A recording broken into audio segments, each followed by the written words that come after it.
Salut les amis, c'est William, bienvenue au sein de cette nouvelle vidéo. Vous me l'avez demandé, je réponds présent dans cette vidéo-ci avec 7 méthodes différentes de communiquer pour communiquer à l'oral. Vous avez été nombreux à me dire « Ok William, c'est génial, tu nous présentes certaines fois certaines techniques, mais est-ce que tu peux nous faire un gros résumé au sein d'une vidéo qui sera très complète et nous expliquer un petit peu quelles sont les différentes manières de communiquer, soit devant un auditoire, soit devant quelques personnes, soit devant tout simplement une seule et unique personne lors d'un entretien, d'un rendez-vous professionnel, etc. Alors, le but de cette vidéo, c'est que vous allez découvrir cette méthode que vous connaissez, vous en connaissez sûrement une ou deux, ou vous les connaissez peut-être toutes. Le but, c'est que je vous donne la méthode, je vous explique quel est son intérêt, comment la mettre en place, et si vous souhaitez des informations complémentaires sur cette méthode-là, je vous invite à chercher dans l'onglet playlist de ma chaîne YouTube les vidéos qui seraient en rapport avec ça.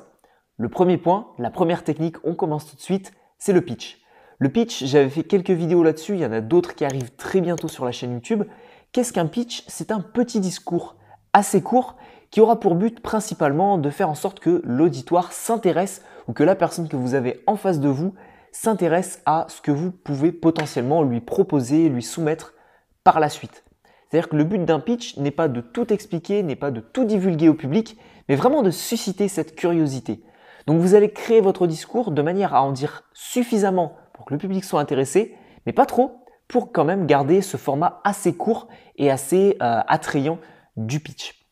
Donc ça, c'est une technique de communication que vous pouvez mettre en place si par exemple vous souhaitez vous présenter brièvement à une personne avant par exemple d'avoir un entretien avec elle suite par exemple à la recherche d'emploi, à la recherche d'une alternance, à la recherche d'une formation, etc., etc. Vous pouvez également mettre en place ça de manière commerciale. Si vous vendez des services, des produits ou que vous êtes votre propre patron, vous allez voir une personne et vous allez un petit peu la teaser, lui montrer un petit peu ce que vous êtes capable de faire ou ce que vous êtes capable de lui offrir. Et par la suite, tout simplement, elle reprendra contact avec vous parce que vous avez suscité sa curiosité. Et ça peut être également intéressant lorsque, par exemple, vous êtes face à des investisseurs et que vous souhaitez, par exemple, présenter votre projet face à un banquier. Vous voulez lui présenter et il n'a pas forcément beaucoup de temps. Donc, vous pitchez votre idée. Deuxième technique de communication, le storytelling. Le storytelling, c'est le fait de savoir raconter des histoires à l'oral et c'est un format qui est extrêmement employé, qui est extrêmement intéressant, qui est fortement employé parce que tout simplement, c'est quelque chose qui est très attractif. Un pitch, une prise de parole ou d'autres techniques qu'on verra après, c'est bien beau, mais souvent, ça ne suscite pas assez l'intérêt du public. Et ce qu'on fait, c'est qu'on intègre à l'intérieur de ses propres techniques le storytelling.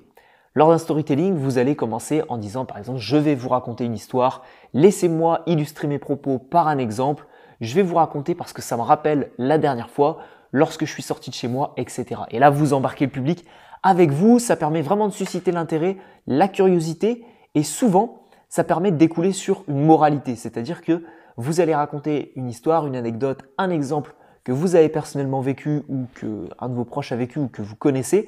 Et suite à ça, va en découler une moralité. Par exemple, vous êtes vendeur de ce magnifique bonsaï, vous allez raconter une petite histoire et vous allez dire que vous avez un ami qui est passionné de bonsaï et qui en a plein chez lui et c'est génial. Et moralité de l'histoire, c'est que ça lui permet d'être plus zen au quotidien et d'avoir une super décoration d'intérieur.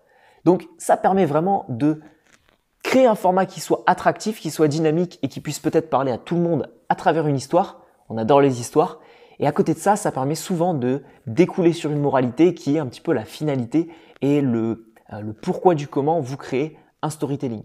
Donc, ne jamais oublier la moralité de l'histoire parce que c'est quand même le fondement de votre storytelling et utiliser un storytelling extrêmement intéressant en communication. Troisième technique de communication, la négociation. Vous souhaitez faire en sorte qu'une personne accepte une proposition que vous voulez lui faire, vous souhaitez soumettre une proposition à quelqu'un ou quelqu'un vous soumet une proposition et vous allez cette fois-ci négocier pour arriver tout simplement à obtenir les meilleurs avantages, que ce soit pour vous ou peut-être également faire quelques compromis pour le parti adverse.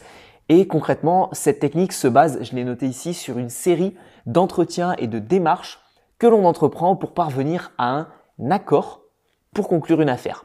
Donc la négociation, très intéressant parce que vous allez pouvoir vous baser sur de la persuasion en faisant rentrer en compte les émotions. Vous allez pouvoir vous baser sur de l'argumentation, sur le fait de savoir convaincre avec des éléments précis et des éléments factuels votre auditoire ou la personne en face de vous, votre interlocuteur, ou alors vous allez chercher tout simplement à l'influencer avec le rapport de force, les frames, comme on les appelle en anglais, c'est tout simplement les cadres que vous pouvez lui imposer.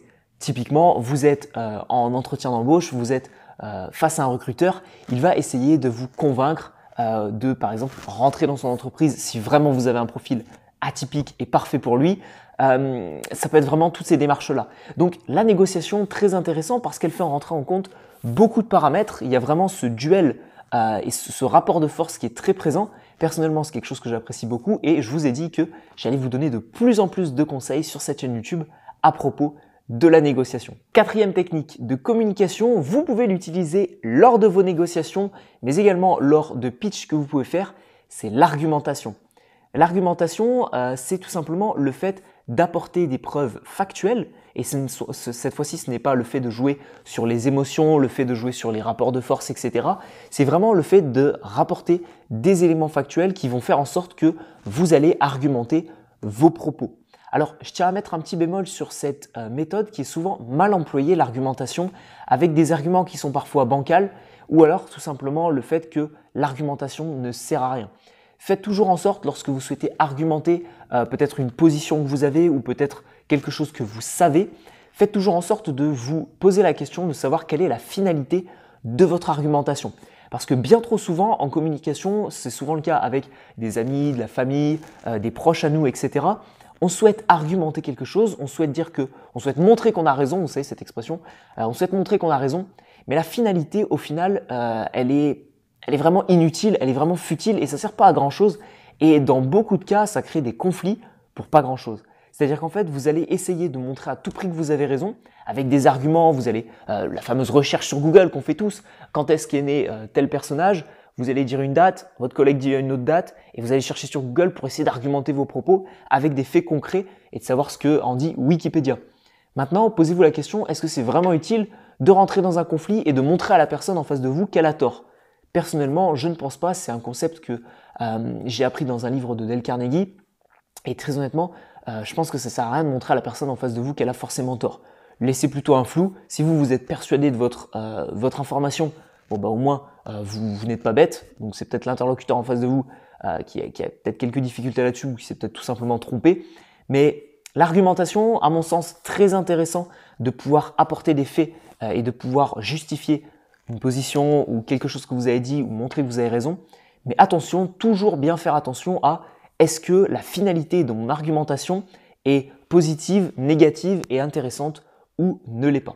Cinquième technique de communication, je pense que vous savez forcément ce que c'est le sujet principal de cette chaîne YouTube, la prise de parole en public.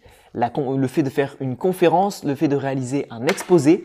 Bref, le but c'est tout simplement de présenter quelque chose à votre auditoire, de créer quand même une bonne connexion avec ce dernier, de créer un échange avec ce dernier. Mais on verra que c'est différent du point numéro 6 de cette vidéo qui est le débat.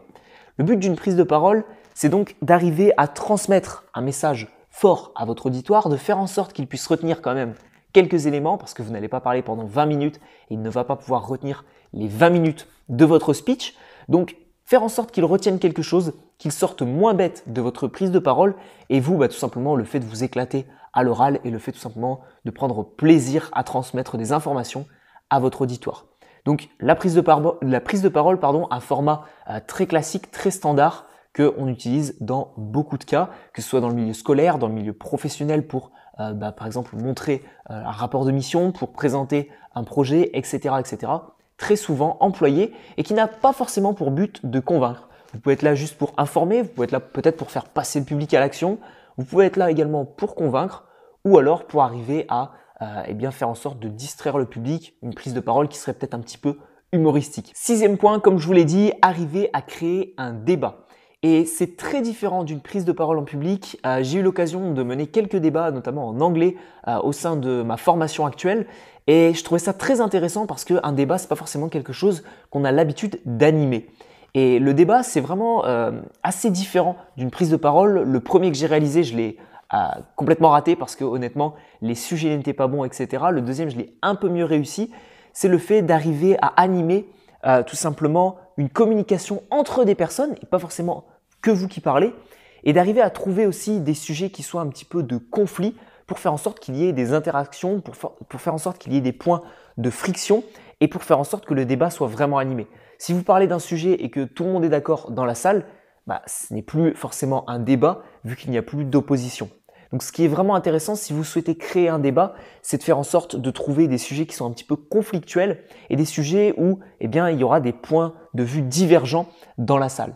Donc très intéressant, également se baser sur des ressources fiables et appuyer vos propos peut-être avec des études ou des faits concrets. Donc là on part sur un petit peu de l'argumentation, mais arriver à créer un débat intéressant, c'est à mon sens principalement se baser sur des sujets un petit peu conflictuels et arriver également à savoir improviser pour pouvoir relancer l'attention et vraiment donner la parole à tout le monde. Donc très intéressant le débat, mais peut-être un peu complexe pour ceux qui ne sont pas forcément à l'aise à l'oral. Et enfin, septième et dernière technique, ce que j'appelle la vulgarisation, ce qu'on appelle aussi la technique de l'enfant de 5 ans.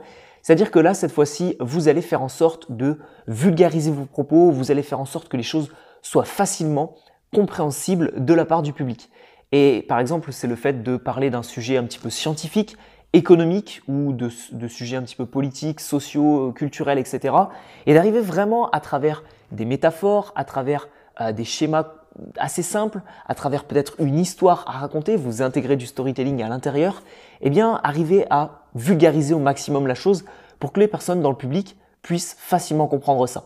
Et lorsque vous allez préparer ça peut être un exposé, ça peut être un débat, ça peut être n'importe quoi, vous allez faire en sorte d'essayer de le vulgariser au maximum pour que votre petit-neveu de 5 ans ou votre enfant de 5 ans puisse arriver à comprendre de quoi vous êtes en train de parler.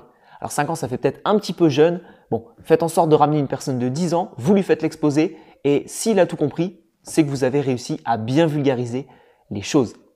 Voilà, on arrive au terme de cette vidéo. Il existe d'autres techniques. Je voulais vous en donner uniquement 7 et les 7 principales, à mon sens, qui sont le plus utilisées à l'oral.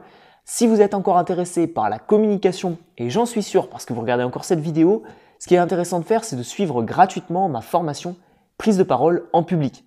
Une petite miniature s'affiche juste ici. Pour y accéder, c'est très simple. Vous cliquez sur le premier lien dans la description de cette vidéo et vous serez ensuite redirigé sur une page de mon site internet. Sur cette page, on vous proposera de rentrer votre email pour ensuite accéder gratuitement à cette formation. Je vous envoie ensuite 5 vidéos sur 5 jours différents qui vous permettront tout simplement de développer vos compétences à l'oral à travers une formation qui est structurée et qui a pour but de vous aider petit à petit sur votre prise de parole en public. Parce que les vidéos YouTube, c'est intéressant, mais concrètement, c'est peut-être un petit peu décousu pour vous si vous ne les regardez pas dans un certain ordre. Donc concrètement, ce que j'ai fait, c'est que j'ai créé cette formation pour vous aider de A à Z et vous donner le maximum de clés sur 5 jours différents, une petite semaine pour vraiment développer vos compétences d'orateur et votre aisance relationnelle. Si ça vous intéresse, vous savez où retrouver le lien. Je vous invite également à vous abonner à cette chaîne YouTube pour recevoir les prochains conseils en communication. C'était William, je vous remercie d'avoir suivi cette vidéo. Ciao ciao les amis et portez-vous bien.